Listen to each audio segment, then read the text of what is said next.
नमस्ते दोस्तों, स्वागत है आपका हमारे YouTube चैनल नीति वाणी में। यहाँ आपको मिलती है सामाजिक, नैतिक, पौराणिक, प्रेरक, ज्ञानवर्धक, मनोरंजक और बाल कहानियाँ। इसलिए हमारे चैनल को सब्सक्राइब करें और बेल आइकन दबाएं ताकि आप हर नई कहानी का हिस्सा बन सके। चलिए शुरू करते हैं आज की कहानी का सफर।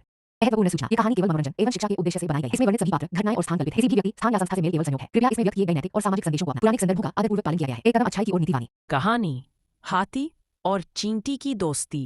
एक घने जंगल में एक विशाल हाथी रहता था। उसका नाम था गजराज।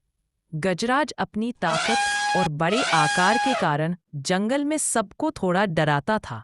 हालांकि वह दिल का बहुत अच्छा था। उसी जंगल में एक छोटी सी चींटी भी रहती थी। उसका नाम था चुटकी।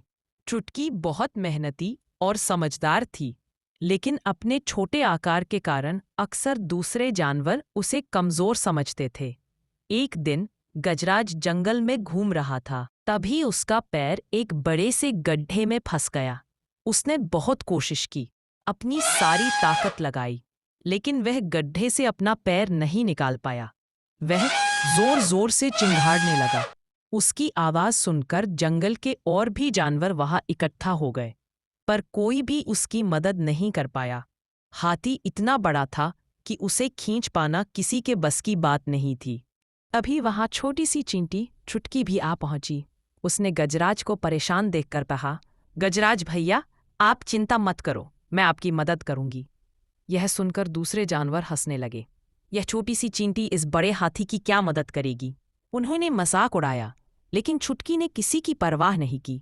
वह फौरन गड्ढे के किनारे गई और अपने साथ की सभी चींटियों को बुला लाई। पल भर में हजारों चींटियां वहां जमा हो गई। चुटकी ने उन सभी चींटियों को गड्ढे के किनारे की मिट्टी को कुतर कुतर कर हटाने का आदेश दिया। छोटी छोटी चींटियां मिलकर तेजी से मिट्टी को पाटने लगीं। धीरे धीरे गड्ढा चौड़ा होता गया और हाथी के पैर के चारों ओर की मिट्टी हटती गई। कुछ देर बाद गजराज ने एक जोर लगाया और इस बार वह आसानी से अपना पैर गड्ढे से बाहर निकाल पाया। वह हैरान था कि इतनी छोटी सी चींटी और उसकी साथियों ने मिलकर उसकी इतनी बड़ी मदद की।